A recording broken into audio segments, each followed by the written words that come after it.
Mi nombre es Nahuel Esperanza. Hoy estamos con un nuevo informe para Mirá en dónde estamos. Nos encontramos con Franco. Franco Vives. Bueno, Franco, comentanos un poco quién sos, qué estás estudiando. Argentino. ¿Cómo estás, Nahuel? Sí, argentino, tengo 25 años, estoy a un final de recibirme de licenciado en Administración de Empresas, después tengo pensado seguir una especialización en finanzas y hoy en día trabajo como analista de negocios para una farmacéutica. Soy analista económico financiero para la página de Instagram Primero los Datos desde 2020 aproximadamente, 2019-2020. Y bueno, más como hobby, también como bueno, para ir desarrollando un poco la experiencia de redacción y de análisis. Buenísimo, Franco. La primera pregunta que te quiero hacer para que los uruguayos entendamos cómo funciona el Congreso en Argentina y la libertad avanza. El gobierno de Javier Milei, ¿tiene mayorías? ¿No las tiene? ¿Cómo se conforma el poder legislativo allá? ¿Cómo son las Bueno, elecciones también? ¿Cada cuánto sí. son? ¿Qué se vota? Mira, el Congreso argentino funciona de la siguiente manera. Es una bicameral, es decir, tenemos dos cámaras, una de diputados, una de senadores. Tenemos 257 diputados, que varía a qué provincia le corresponde cada cantidad, depende de la población. Y 72 senadores, que son tres por cada provincia, por cada distrito en Argentina.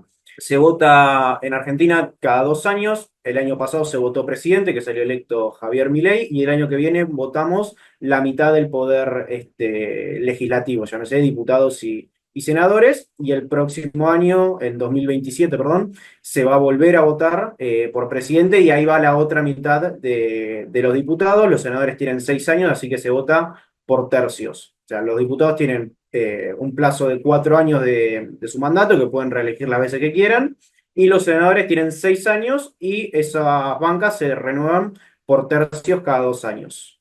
Hoy en día la libertad avanza, el oficialismo no tiene mayoría en ninguna de las dos cámaras, de los 257 diputados, 39 son de la libertad avanza. Para que tengas una referencia, el kirchnerismo o Unión por la Patria, que era el gobierno anterior, hoy tiene 99 diputados, y en senadores tiene 6 senadores, mientras que Unión por la Patria tiene 33. O sea, no es mayoría en ninguna de las dos cámaras. Por el contrario, se nota que son bastante minoría. Y eso me lleva a la siguiente pregunta.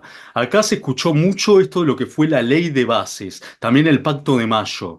¿Qué es eso? ¿En qué está? ¿Se logró aprobar? Explícame un poco, ¿qué fue o qué es esta ley de bases? La ley de bases fue el primer proyecto legislativo que mandó Javier Milei, como esto, como un proyecto de ley que en un inicio tenía 664 artículos, de los cuales se terminaron aprobando unos 250, un par de artículos más, no tengo el número detallado. Así que se aprobó menos de la mitad de lo que fue al principio, pero igualmente fue una reforma para lo que es la historia política argentina importante, también siendo el primer proyecto de Javier Milei, que como te digo, no tiene mayoría en ninguna de las dos cámaras. Antes del proyecto tuvo lo que es un decreto de necesidad de urgencia que él firma, y en eso deroga bastantes leyes que iban en contra del comercio, del libre comercio, como era la ley de alquileres, que regulaba cómo se tenían que llevar los contratos de alquileres, la ley de góndolas, que regulaba cómo tenían que formarse las góndolas en los supermercados, la ley de abastecimiento, que obligaba a ciertos productos tenerlos obligatoriamente y controlar los márgenes. Es decir, bastantes leyes fue derogando, primero con el decreto y después la fue derogando, modificando o añadiendo con la ley bases, que quizás lo que más resonó acá y seguramente afuera también, no sé si escuchaste, fue lo del RIGI, que es el régimen de incentivo a grandes inversiones, que eso venía como parte de la ley bases, quizás de vuelta fue lo más resonante, y le hizo un apartado legislativo y judicial, judicial en el sentido de le resguardaba ciertos derechos a quienes venían a invertir cierta cantidad de dinero. Es decir, de los 200 millones de dólares para arriba, esas inversiones, esos proyectos de inversiones tienen un tratado fiscal y de leyes distinto a lo que tienen otro tipo de inversiones, como adelanto en la devolución de ciertos impuestos, el no cobro de retenciones, etcétera, etcétera. Es decir, le brinda un marco jurídico especial a las inversiones de más de 200 millones de dólares. Un claro tinte liberal en la política del gobierno argentino. En este sentido, ¿Cómo va el tema de regulaciones entonces? ¿Son varias las regulaciones que se van llevando a cabo? ¿Son todas a partir de la ley de bases? ¿Cómo es que se está llevando esto adelante? Bueno, acá desde la aprobación de la ley bases, Milei creó un ministerio exclusivo que se llama Transformación y Desregularización del Estado. Está a cargo de la cartera Federico Sturzenegger, que también participó en el gobierno de Macri como el titular del Banco Central. Y bueno, hoy todos los días se están sacando regulaciones. Es más, el gobierno habilitó una página que se llama Bitácora de Gobierno, donde muestra todas las desregulaciones que se van llevando día a día, también por la red social X, antes Twitter. Sturzenegger avisa o va informando todas las desregulaciones que se van haciendo. Te nombro algunas, si querés, que son las que sucedieron en los últimos 15, 20 días. Dale, Que, buenísimo. que bueno, esto para nosotros es importante porque son pequeñas regulaciones que si todos los días se van sumando terminan siendo una cantidad importante. En lo que fue de septiembre y principios de octubre, a partir de septiembre, como te digo, cualquier operador aerocomercial puede brindar asistencia en tierra en los aeropuertos. Antes había un monopolio de la empresa Intercargo, es decir, ninguna empresa que no sea Intercargo podía bajar valijas o ayudar en lo que es la asistencia a tierra de las aeronaves. Eso se cortó y hoy puede haber una libre competencia en empresas que den ese servicio. Se modificó el registro único de transporte automotor, conocido en Argentina como ruta, que establecía un mínimo de carga para que cualquier automóvil tenga que registrarse. Hoy, a partir del gobierno de Milei, eso no tiene costo, o sea, ese registro ya no tiene costo, antes tenía un costo, se hace totalmente digital y aparte elevó el mínimo. Para que tengas una idea, antes las famosas pickups o las camionetas de una sola plaza, que normalmente usan las pequeñas empresas para transportar mercadería, no tenían mercado, porque esas las tenías que inscribir en un registro y pagar un costo para poder utilizarlas. A partir de la desregularización, eso ya no sucede, elevó el mínimo y hoy muchas de las pymes pueden volver a usar camionetas que vos ves en cualquier ciudad para poder transportar su mercadería. Y te sumo una más, que se les prohibió a los municipios y a los gobiernos provinciales cobrar tasas sobre las facturas de servicios públicos, llámese gas, llámese luz, llámese agua, que eso antes era recurrente, es decir, dentro de las facturas, aparte de los impuestos nacionales y del cobro del sistema, había impuestos provinciales y municipales. A partir de esta desregulación ya no se puede, ya los municipios y los gobiernos provinciales no pueden cobrar impuestos sobre los servicios esenciales. Claras políticas de un gobierno con una fuerte impronta liberal libertaria. Y te consulto en este sentido, siendo que es un gobierno liberal, ¿qué está pasando con el cepo? Mira, el cepo es una cuestión quizás un poco más especial, porque el cepo viene desde la época de Macri, es decir, ni siquiera lo instauró el gobierno anterior de Alberto Fernández, sí lo había instalado antes de Macri y Cristina, que Macri salió del cepo, estuvo casi 3 años con un tipo de cambio flotante, y después antes de irse lo volvió a instaurar. Y el problema con el cepo es que hoy tenés tantas regulaciones dentro del mercado de cambios que se hace muy difícil salir así de la noche a la mañana, porque volaría el tipo de cambio, te subiría la inflación, te volverían a aumentar los pobres, todo lo que conlleva un aumento del tipo de cambio. Sí, Milei lo que está haciendo es todos los meses se devalúa el tipo de cambio un 2%, y lo que él anunció es que cuando la inflación en Argentina, que cuando asumió Milei estaba arriba del 25%, hoy está en el 3,5%.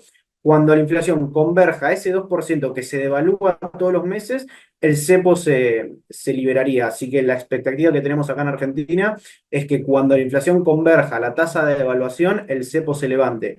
¿Por qué? Porque también Argentina tiene un problema de reservas. Tiene muy pocas reservas como para que si vos levantás el cepo y cualquiera podría comprar dólares, eso de vuelta no te lleve un salto en el tipo de cambio, llevando devaluación, llevando aumento de precios, aumento en los pobres, aumento de vuelta en la inflación, que tanto costó bajarla. Así que el tema del cepo tiene un tratado especial por toda la maraña y todo lo que implica también un salto devaluatorio en el tipo de cambio. ¿Hay alguna estimación que estén manejando los economistas de cuánto llevaría levantar el cepo? ¿Cuánto tiempo lleva llegar a este punto de convergencia?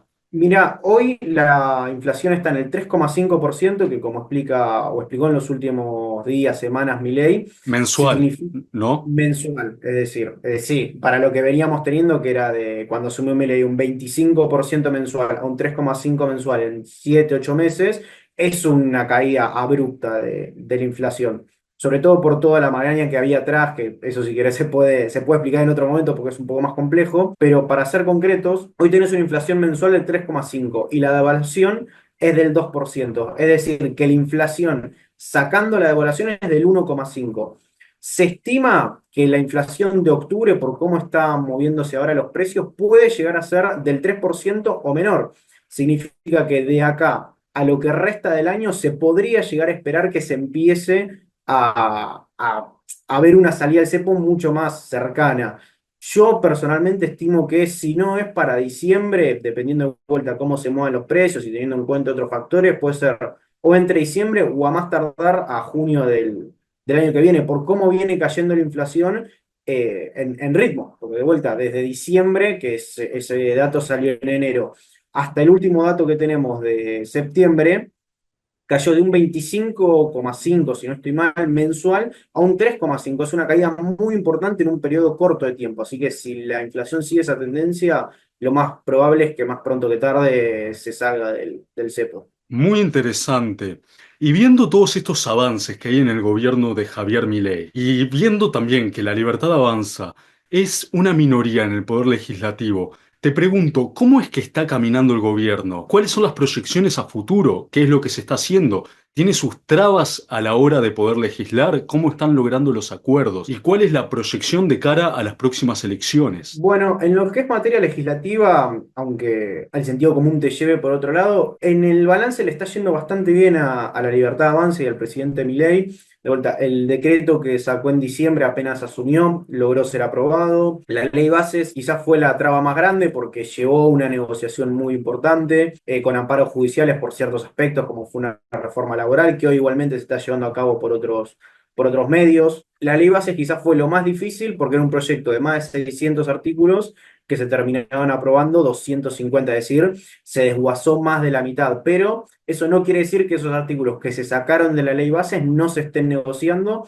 o no se vayan a aplicar más adelante. Después el resto de los trámites legislativos tuvo dos reveses con dos proyectos de ley que se aprobaron que implicaban romper lo que Milei consiguió, que es el equilibrio fiscal, uno para aumentar jubilaciones y otro para aumentar el financiamiento universitario, que Milei vetó y se mantuvo el veto, es decir, una vez que el presidente dice esta ley no se promulga, a lo que nosotros llamamos veto, eso lo tiene que aprobar el Congreso, y bueno, lo logró hacer, así que en la balanza legislativa le está yendo más bien que mal al gobierno de Milei, a pesar de no tener mayorías ni tener una gran representación, justamente porque dentro del gobierno tiene a Guillermo Franco, que es quien era el ministro del Interior, ahora cambió el puesto, pero bueno, Guillermo Franco es el hombre que más negocia dentro del Congreso y la verdad que hace un trabajo muy, muy bueno porque consigue ciertas alianzas que quizás en otro gobierno no se lograron, como quizás fue el gobierno de Macri, que teniendo más representación pudo hacer o hizo muchas menos reformas. Y contestando a la última pregunta, ¿cómo se lo ve de acá al futuro? La verdad que hay un cierto optimismo porque se nota que quizás la economía, que es por lo que llegó Milei, siendo él economista, que era lo que más se sufría en la Argentina de Alberto Fernández, tuvo una caída muy fuerte en los primeros meses, pero ya se empiezan a ver signos de recuperación, bueno, como te comentaba, la inflación cayendo. Entonces, eso lo empieza a postular como diciendo de acá en adelante va a haber un auge económico, va a haber una mejora económica, lo más probable es que también la intención de voto, que si bien cayó desde que es presidente, también es lógico porque ha tomado medidas que han llevado a una retracción de la economía, se ve un optimismo a nivel de que la Libertad Avanza puede volver a ser quien gane la mayoría en los estratos del Congreso el año que viene cuando se hagan las elecciones legislativas. Muchas gracias, Franco. Estamos con Franco Vives, analista económico desde Argentina, que nos ayudó a dilucidar lo que está sucediendo en el gobierno de Javier Milei. Continuamos por Mirá en dónde estamos.